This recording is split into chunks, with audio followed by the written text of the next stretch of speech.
जय हिंद दोस्तों, आप सभी लोग का बहुत बहुत स्वागत है। तो अब एग्ज़ाम में बस 3-4 दिन और रह गए हैं, तो फाइनल एक टच हम लोग देते हैं, कुछ सब्जेक्ट्स को ज़रूर देख लेते हैं। साइंस के इंपॉर्टेंट एमसीक्यूज़ हैं, वो हम लोग आज देखेंगे। और कल आप लोगों को करंट का एक इम्पॉर्टेंट वीडियो मिलेगा, उसमें 150 पौने 200 लगभग 100 से ऊपर ही क्वेश्चन रहेंगे। तो जो बिल्कुल मोस्ट इंपॉर्टेंट वाले हैं, सिर्फ उन्हीं को शामिल किया जाएगा कल के वीडियो में। आप लोग एक उस वीडियो को देख लीजिएगा अच्छे से। आज करंट ये साइंस के जो वीडियोज़ हैं उनको देख लीजिए, और उसके बाद एक फाइनल वीडियो अगर कोई और आएगा तो वो देख लीजिएगा, वरना ये दोनों वीडियो कम से कम आप लोग जरूर देख जाइएगा। और पिछले वाले जो भी पीडीएफ शेयर किए गए हैं उनको जरूर रिवाइज कर लीजिएगा, वहाँ से भी एग्जाम में आप लोगों को काफ़ी मदद मिलेगा। चलिए स्टार्ट करते हैं। तो देखिए, ये कुछ मेडिसिन रिलेटेड संस्थान हैं, चिकित्सा विज्ञान से संबंधित संस्थान हैं। और वो कहाँ पर लोकेटेड हैं, उनका स्थान क्या है, आपको बताना है कि कौन सा इसमें से सही सुमेलित नहीं है। तो सबसे पहला है नेशनल इंस्टीट्यूट ऑफ होम्योपैथी। तो राष्ट्रीय होम्योपैथी संस्थान कोलकाता, बिल्कुल ठीक है ये। उसके बाद national institute for research in tuberculosis Chennai, ये भी ठीक है। इसमें से अगर आप लोगों को याद रखना है तो कम से कम ये सी और डी वाले जरूर याद रखिएगा। जो ये राष्ट्रीय पोषण संस्थान है नेशनल इंस्टीट्यूट ऑफ न्यूट्रिशन, ये हैदराबाद में है, ये याद रखिएगा। और ये जो national institute of traditional medicine है, ये पिछले साल भी न्यूज़ में था, तो ये धर्मशाला में नहीं है, ये बेलागावी कर्नाटका में है। ठीक है, राष्ट्रीय पारंपरिक चिकित्सा संस्थान ये बेलागावी कर्नाटका में है। तो सी और डी जरूर याद रखिएगा, बाकी भी आप याद रखते हैं तो ठीक है। इसका आंसर सी हो जाएगा, सी गलत है।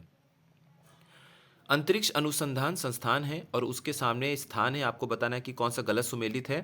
तो ये जो सी ऑप्शन है इसको जरूर याद रखिएगा, भारतीय रिमोट सेंसिंग संस्थान यानी कि इंडियन रिमोट सेंसिंग इंस्टीट्यूट, ये बेंगलुरु में नहीं है, ये देहरादून में स्थित है।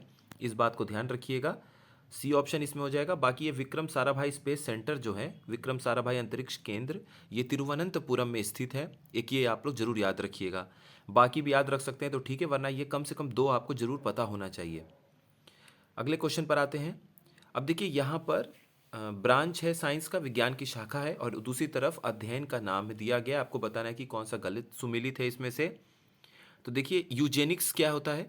यूजेनिक्स होता है जिसमें हम ये जानना चाहते हैं कि इंसान का जो सुधार हुआ है, इंसान जो बेहतर होता गया है समय के साथ में, तो कौन कौन से जीन के कारण हुआ है। जब हम उन कारण को पढ़ते हैं कि कौन कौन से जीन के इम्प्रूवमेंट की वजह से इंसान जो है और बेहतर होता गया समय के साथ, तो वो यूजेनिक्स का क्षेत्र होता है पढ़ने का। यूथेनिक्स, देखिए जेनिक्स में जीन है, जेनिक्स।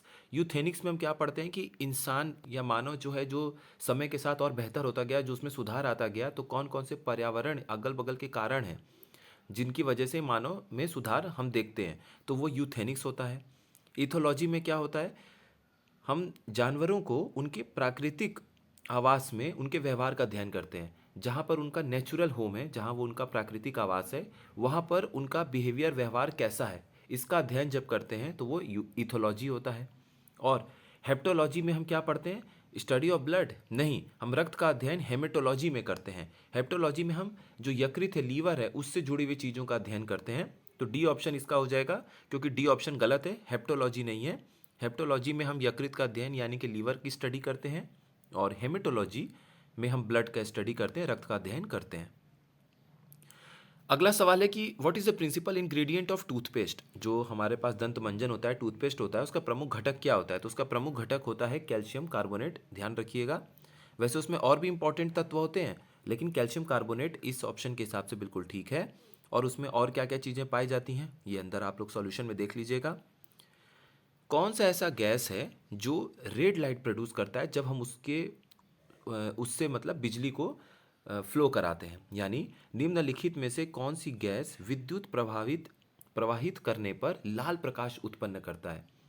तो ये लाल प्रकाश जो उत्पन्न करता है वो नियॉन होता है। देखिए सिंपल सी बात क्या होती है, जो शेल्स होते हैं, कक्ष जिन्हें हम बोलते हैं, तो यहाँ मान लीजिए कोई इलेक्ट्रॉन है, जब आप इसको एनर्जी देते हैं तो ये जंप कर जाता है हायर शेल में, इससे ज़्यादा एनर्जी वाले जो कक्ष हैं, शेल हैं, वहाँ पर ये चला जाता है।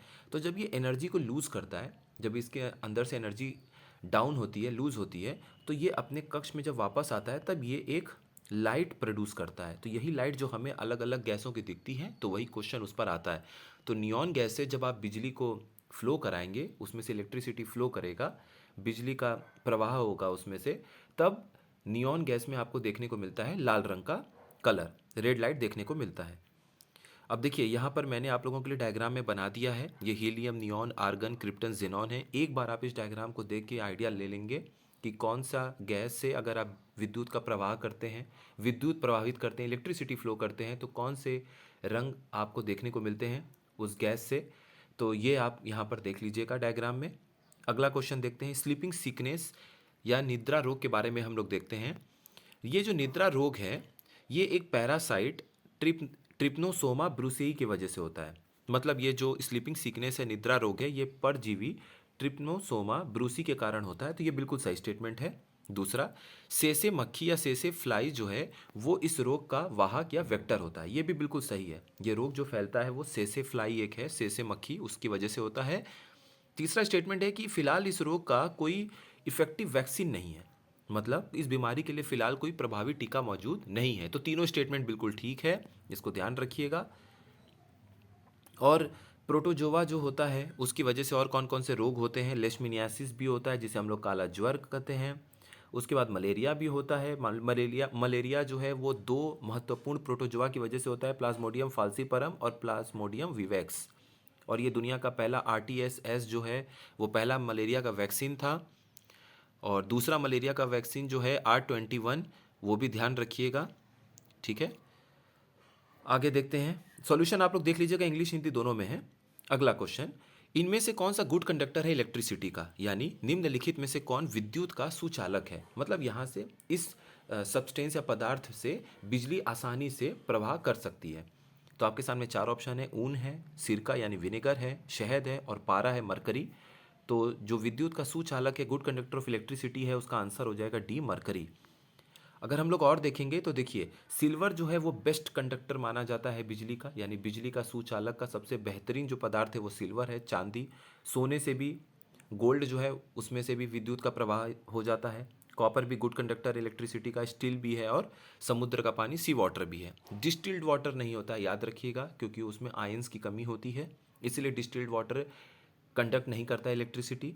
उसके बाद ये इंसुलेटर जो है, ये याद रखिएगा, क्वेश्चन आ जाता है। डायमंड भी इंसुलेटर है। और लकड़ी जो है, सूखी लकड़ी तो होती है। तेल, ग्लास, रबर, ये सब भी इलेक्ट्रिकल इंसुलेटर है। मतलब इसमें से बिजली प्रभावित नहीं होती है। और कुछ और एग्जांपल्स हैं, यहाँ से आप लोग पढ़ लीजिएगा। अगला क्वेश्चन देखते हैं। हाइड्रोजन सल्फाइड गैस के बारे में कुछ स्टेटमेंट है, कुछ कथन है, आपको बताना है कि कौन सा सही है कौन सा गलत है। पहला, इसे सीवर गैस भी कहते हैं, इसे दलदल गैस यानी स्वैम्प गैस भी कहते हैं, इसका और भी नाम है बदबूदार नमी, इस तरीके से भी इसे जाना जाता है। दूसरा, ये अत्यंत ज्वलनशील यानी कि एक्सट्रीमली फ्लेमेबल है, और अत्यधिक विषैला गैस है, हाईली टॉक्सिक है। तो दोनों स्टेटमेंट बिल्कुल ठीक है। तो सीवर के पास में, दलदल के पास से जो गैस हमेशा निकलती रहती है, एक स्मेल आता है, वो क्या है, वो हाइड्रोजन सल्फाइड का ही है। हाइड्रोजन सल्फाइड ही है वो गैस। ठीक है, तो ये दोनों स्टेटमेंट ध्यान रखिएगा। खास तौर पे ये जो दूसरा स्टेटमेंट है कि एक्सट्रीमली फ्लेमेबल और हाईली टॉक्सिक है, यानी ये अत्यंत ज्वलनशील और अत्यधिक विषैला होता है, तो ये स्टेटमेंट याद रखिएगा, बिल्कुल ठीक है। और कहाँ कहाँ ये इंडस्ट्रीज से निकलता है, ऑयल एंड गैस रिफाइनिंग है, माइनिंग है, वहाँ से आपको पल्प और पेपर प्रोसेसिंग है, वहाँ से भी आपको ये देखने को मिलता है। अब देखिए, ये बड़ा इंपॉर्टेंट क्वेश्चन है। आपको बताना है, एक तरफ तो जीव हैं, ऑर्गेनिजम्स, और दूसरी तरफ है चैम्बर्ड हार्ट। ठीक है, कक्षीय हृदय। तो आपको ये बताना है कि कौन सा ऐसा ऑर्गेनिज्म है और उसके बगल में ये कक्षीय हृदय है। आपको बताना है कि कितने चैम्बर्ड हार्ट होते हैं। जैसे हम इंसानों में जो मैमल्स हैं उनमें 4 चैम्बर्ड हार्ट होते हैं, 4 चैम्बर होते हैं हार्ट में। अब आप देखिए यहाँ पे पक्षी हैं तो 4 चैम्बर्ड हार्ट है, बिल्कुल ठीक। मैमल्स यानी स्तनधारी जो जीव हैं और जो बर्ड्स हैं, पक्षी, इनमें 4 चैम्बर्ड हार्ट आपको देखने को मिलेगा। फिश में 2 चैम्बर्ड हार्ट देखने को मिलेगा। फ्रॉग में 3 चैम्बर्ड हार्ट देखने को मिलेगा। और जेली फिश और स्टार फिश में आपको 5 कक्षीय हृदय देखने को मिलते हैं, यानी 5 चैम्बर्ड हार्ट। तो ये गलत हो जाएगा, क्योंकि जेली फिश और स्टार फिश में हार्ट होता ही नहीं है। सबसे बड़ी बात तो ये है, इसको ध्यान रखिएगा। जेली फिश, स्टार फिश और जो कोरल हैं, इनमें आपको हार्ट देखने को नहीं मिलता है। स्टार फिश में तो ब्लड भी नहीं होता है। ठीक है, बाकी आप लोग यहाँ से पढ़ लीजिएगा। अगला क्वेश्चन देखिए, ये इंपॉर्टेंट है, 2 क्वेश्चन। ये क्वेश्चन है कि इनमें से कौन सा प्लांट का माइक्रो न्यूट्रिएंट नहीं होता है, यानी निम्नलिखित में से कौन सा पौधों के लिए सूक्ष्म पोषक तत्व नहीं है। 2 तरह के न्यूट्रिएंट तत्वों की जरूरत पड़ती है, एक ज़्यादा मात्रा में होता है, एक कम मात्रा में आपको ज़रूरत होता है पौधों को। तो अगर ज़्यादा मात्रा में वो तत्व, वो न्यूट्रिएंट आप यूज़ कर रहे हैं तो मैक्रो न्यूट्रिएंट की कैटेगरी में, श्रेणी में चला जाएगा। और अगर कम मात्रा में वो तत्व यूज़ हो रहा है तो माइक्रो न्यूट्रिएंट यानी सूक्ष्म पोषक तत्व की श्रेणी में वो चला जाता है। तो सवाल यहाँ पर ये है कि इनमें से कौन सा माइक्रो न्यूट्रिएंट नहीं है पौधे के लिए, मतलब इनमें से कौन सा ऐसा तत्व है जो पौधों को ज़्यादा मात्रा में आवश्यकता होती है, उसकी कम मात्रा में नहीं होती है। तो इसका राइट आंसर हो जाएगा पोटेशियम। देखिए जो खाद हम लोग यूज़ करते हैं फर्टिलाइज़र, उस पर भी बोरे पे आप देखेंगे NPK लिखा होता है, मतलब नाइट्रोजन, फॉस्फोरस और पोटेशियम। तो जाहिर सी बात है कि ये माइक्रो न्यूट्रिएंट या सूक्ष्म पोषक तत्व की श्रेणी में नहीं आते हैं, क्योंकि ये ज़्यादा ज़रूरत होती है इनकी पौधों को। तो पोटेशियम यहाँ पर राइट आंसर हो जाएगा। तो टोटल 17 ऐसे एलिमेंट हैं, टोटल 17 ऐसे तत्व हैं जिनकी ज़रूरत होती है पौधों को, ठीक है। ऐसे 17 हैं। अब बात यहाँ पर यह है कि जो 8 हैं उनमें से वो कम मात्रा में चाहिए होते हैं, सूक्ष्म पोषक तत्व के रूप में इस यूज़ होते हैं माइक्रो न्यूट्रिएंट के रूप में। तो उसमें कौन कौन सा है? माइक्रो न्यूट्रिएंट में आयरन कम मात्रा में चाहिए होता है, कॉपर, जिंक, मैंगनीज, निकल, बोरॉन, मॉलिबेडनम और क्लोरीन। और अब हम लोग क्वेश्चन देखेंगे मैक्रो न्यूट्रिएंट के बारे में। तो आपको ये बताना है कि इनमें से कौन सा मैक्रो न्यूट्रिएंट नहीं है पौधे का, यानी कि उसको कम मात्रा में ज़रूरत होती है। तो अभी हमने ऊपर बोरॉन का एग्जाम्पल देखा था, तो यहाँ पर आंसर हो जाएगा बोरॉन। अब 17 जो महत्वपूर्ण तत्व हैं, आवश्यक तत्व हैं पौधों के लिए, तो हम उनमें ये देखेंगे कि 9 जो है वो मैक्रो न्यूट्रिएंट है, यानी 9 ऐसे तत्व हैं जो ज़्यादा मात्रा में आवश्यकता होती है पौधों को। वो कौन कौन से होते हैं? NPK सबसे पहले याद रखिएगा, क्योंकि खाद की बोरी में लिखा होता है। तो ये हो जाएगा नाइट्रोजन, फॉस्फोरस और पोटेशियम। उसके बाद हो जाएगा calcium, sulphur, magnesium, carbon, hydrogen और ऑक्सीजन। तो ये आते हैं एग्जाम में क्वेश्चन, तो आप ध्यान रखिएगा। अब देखिए इस क्वेश्चन को, द फाइब्रोनोजन जो कि ब्लड क्लॉटिंग से जुड़ा हुआ है, वो किसके द्वारा बनाया जाता है? यानी फाइब्रोनोजन जो रक्त के थक्के जमने से जुड़ा होता है, वो किसके द्वारा निर्मित किया जाता है? तो वो होता है लीवर के द्वारा, ठीक है। यकृत होगा यहाँ पर, याद रखिएगा, यकृत हो जाएगा लीवर, उसके द्वारा जुड़ा होता है। देखिए होता क्या है, हम पढ़ते हैं विटामिन में विटामिन के, कि विटामिन के जो है वो ब्लड क्लॉटिंग या फिर रक्त के थक्के को जमाने के काम में आता है। तो होता क्या है कि विटामिन के की मात्रा अगर आपके शरीर में ठीक ठाक है तो वो मदद करता है लीवर का मदद करेगा कि आप जो है वो ब्लड क्लॉटिंग में मदद करिए। तो ये एक फाइबर तैयार करेगा, एक समझ जाइए ऐसे धागा जैसा तैयार करेगा खून के रक्त जो थक्के हैं ब्लड क्लॉटिंग के उसको जमाने के लिए। तो ये फाइब्रिनोजन जो है ये फाइब्रिन में बदल जाता है, और यही फाइब्रिन जो है वो फाइबर, जैसे कपड़े का फाइबर होता है उसी तरीके से हमारे रक्त के ऊपर लग के इसको रोक देता है, स्किन को। तो विटामिन के की मदद से लीवर बनाता है फाइब्रोनोजन को, जो कि फाइनली कन्वर्ट होता है फाइब्रिन में, और फाइब्रिन जो है वो आपका जो खून का रक्त का थक्का है ब्लड क्लॉटिंग के उसको रक्त के थक्के को थमने के लिए, जमने के लिए उसमें मदद करता है, ठीक है। अच्छा, फाइब्रिनोजन जो ये बनाता है लीवर, इसको ध्यान रखिएगा, ये एक तरह का प्रोटीन होता है। तो ये प्रोटीन लीवर तभी बनाएगा जब विटामिन के सही मात्रा में उपलब्ध होता है अपने शरीर में। तो विटामिन के मदद करता है लीवर का कि आप एक प्रोटीन बनाइए, वो प्रोटीन का नाम है फाइब्रिनोजन, और उसी से हम ब्लड क्लॉटिंग जो है वो कर पाते हैं शरीर में। ये बात ध्यान रखिएगा। देखिए यही बात यहाँ लिखी हुई है कि विटामिन के रक्त के थक्के जमने में महत्वपूर्ण भूमिका निभाता है, और लीवर यानी यकृत को प्रोटीन उत्पन्न करने में मदद करता है, जिससे रक्त का थक्का जम जाता है। अगला सवाल, इनमें से कौन सा पिगमेंट है? एल्ब्यूमिन, इलेस्टिन, केराटिन या फिर मेलानिन? निम्नलिखित में से कौन सा वर्णक या रंग द्रव्य या रंजक या पिगमेंट है? तो इसका राइट आंसर हो जाएगा मेलेनिन। और मेलेनिन जो ऐसा एक पदार्थ है जो हमारा बॉडी बनाता है, ठीक है। हमारे हेयर, जो हमारे बाल हैं, हमारी आँख है, हमारी स्किन है, उनमें पिगमेंट का रूप लेता है ये। तो देखिए मेलेनिन की मात्रा जिसके शरीर में ज़्यादा होती है उसका शरीर डार्क होता है, वो और ज़्यादा सांवला काला होगा।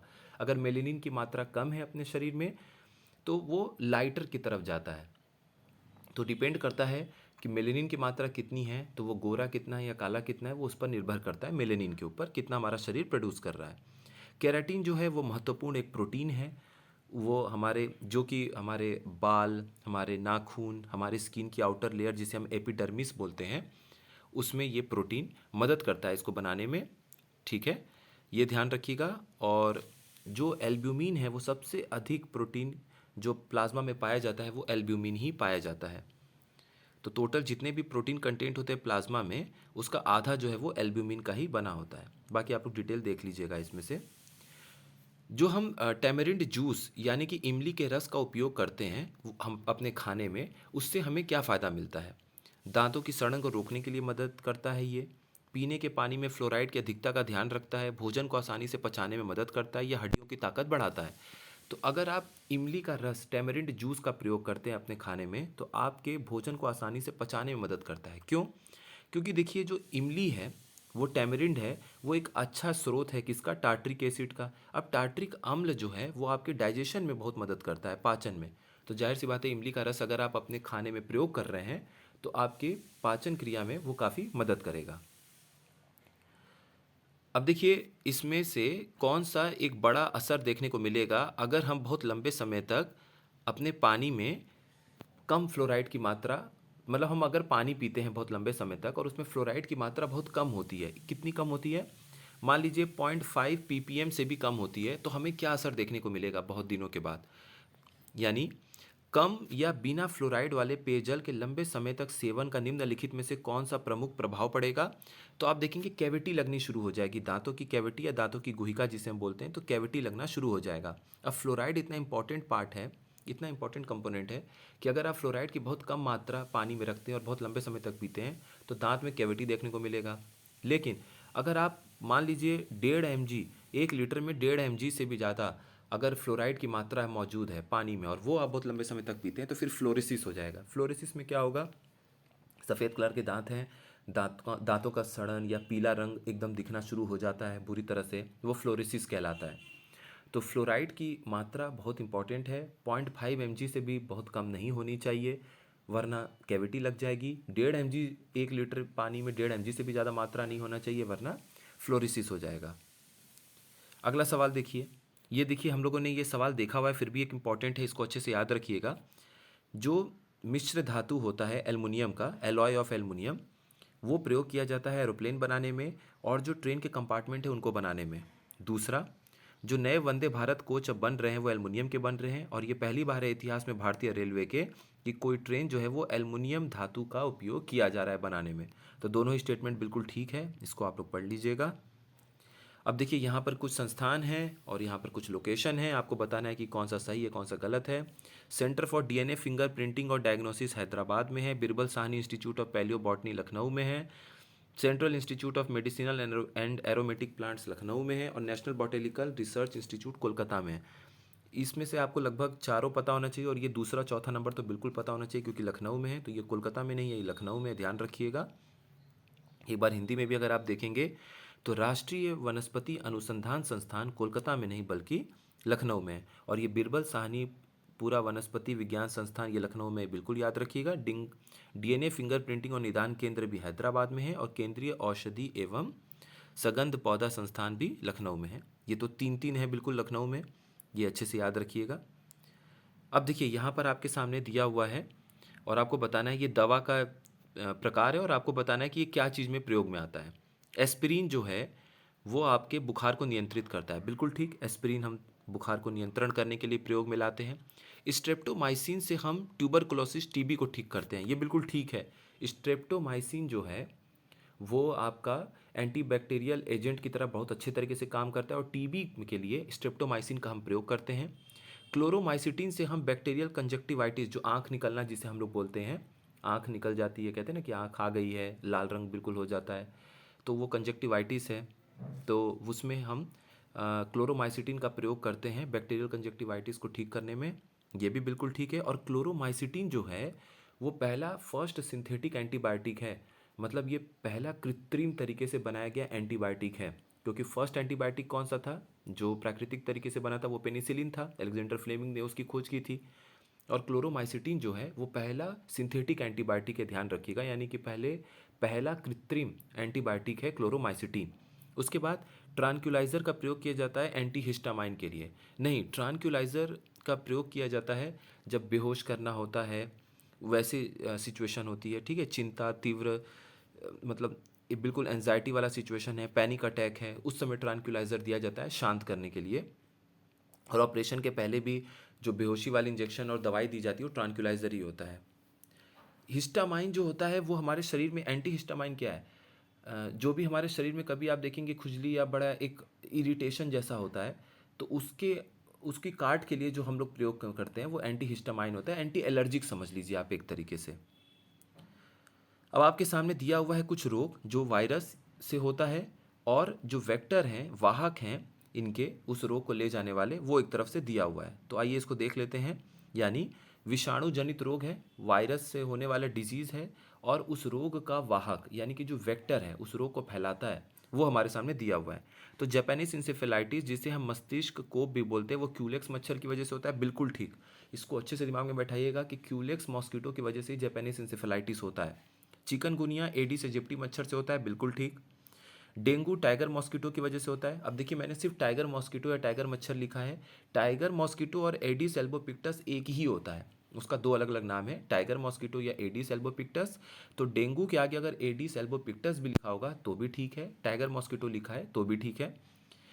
उसके बाद पित्त ज्वर विषाणु, जिसका मतलब हम कहते हैं येलो फीवर वायरस, वो एडिस एल्बोपिक्टस की वजह से होता है, तो ये गलत है। येलो फीवर, जो ये जो पित्त ज्वर विषाणु है, येलो फीवर वायरस, ये आपका सिर्फ एडिस एजिप्टी मॉस्किटो की वजह से होता है। तो जीका वायरस का जो वाहक है और येलो फीवर का जो वायरस है वो सिर्फ एडिस एजिप्टी है। लेकिन अगर आपके सामने दो रोग आएंगे, डेंगू और चिकनगुनिया, इसमें एडिस एजिप्टी भी वाहक है और एडिस एल्बोपिक्टस भी वाहक है। यानी कि एडिस एल्बोपिक्टस बोल लीजिए या टाइगर मॉस्किटो बोल लीजिए, वो डेंगू और चिकनगुनिया दोनों ही इसके वाहक होते हैं, एडिस एजिप्टी और एडिस एल्बोपिक्टस या टाइगर मॉस्किटो। और अगर येलो फीवर वायरस की बात होगी या जीका वायरस की बात होगी तो इसका वाहक सिर्फ एक ही होता है, एडिस एजिप्टी। जब बात करेंगे जापानीज इंसेफेलाइटिस की तो इसका वाहक होता है क्यूलेक्स। ठीक है, इसको फिर से सुन लीजिएगा एक बार, कोई आपको डाउट नहीं होगा, बाकी यहाँ से पढ़ लेंगे तो आपका क्लियर हो जाएगा कॉन्सेप्ट।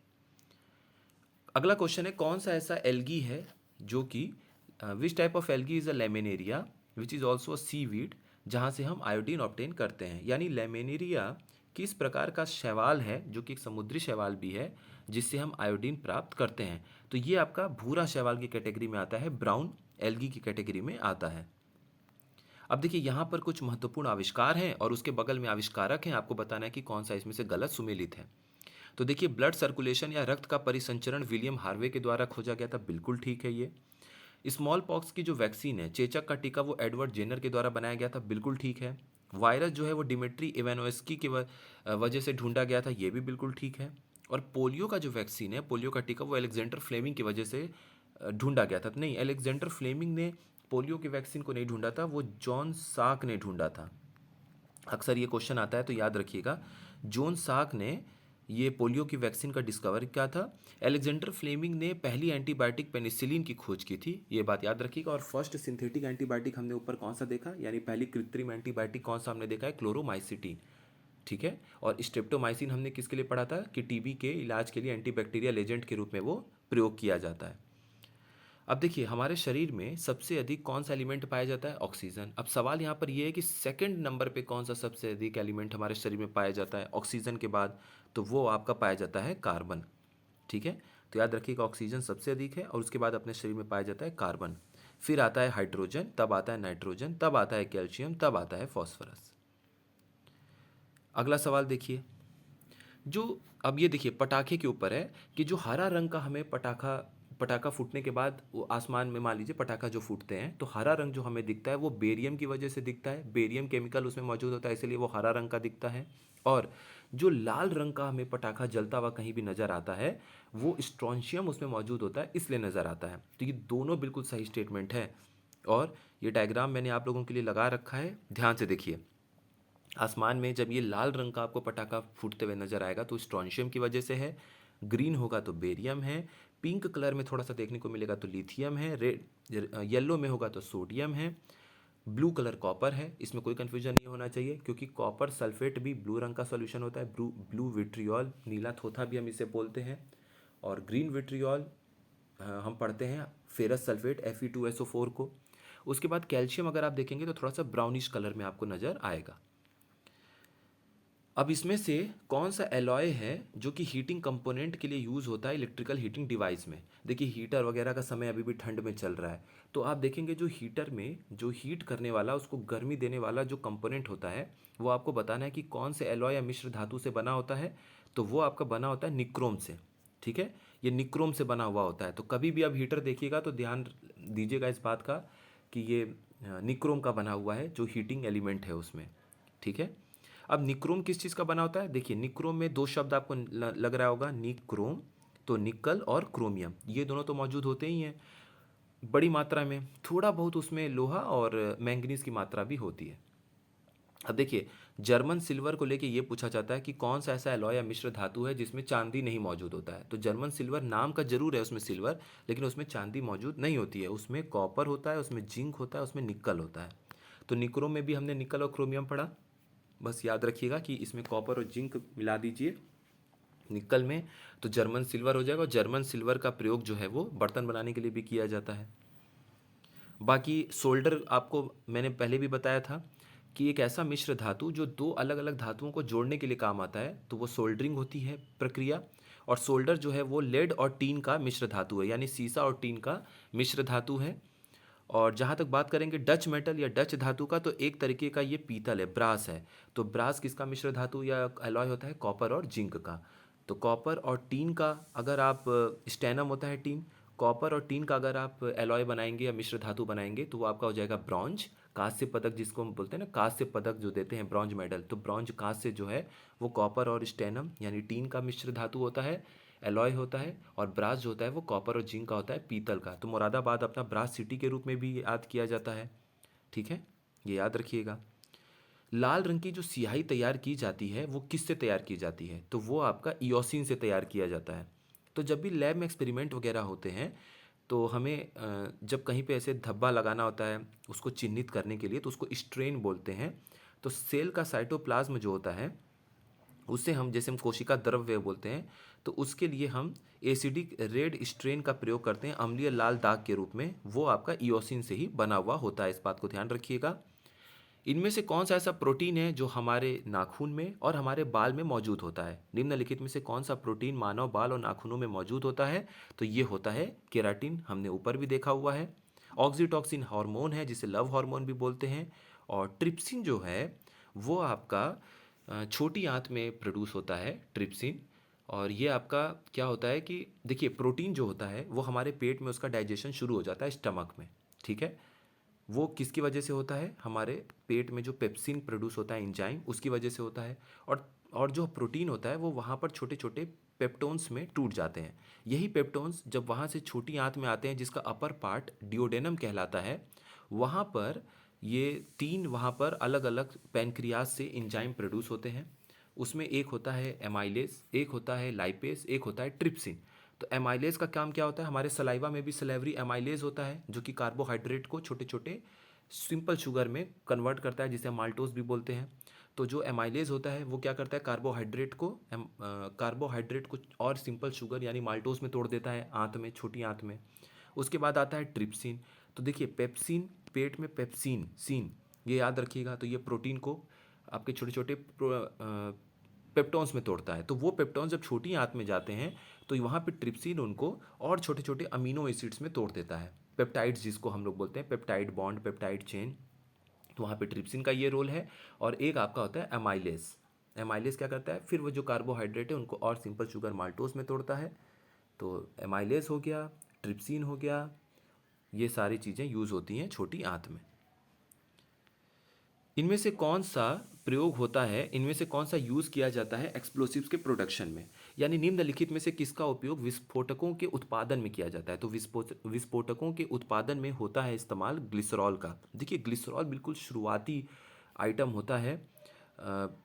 बड़े बड़े विस्फोटक तैयार करने के लिए ग्लिसरॉल का उपयोग किया जाता है नाइट्रोग्लिसरीन बनाने के लिए। अब नाइट्रोग्लिसरीन कैसे बनता है? यही ग्लिसरॉल को सल्फ्यूरिक एसिड और नाइट्रिक एसिड के साथ कंबाइन किया जाता है, तब वो एक विस्फोटक तैयार होता है नाइट्रोग्लिसरीन के रूप में। ये ध्यान रखिएगा।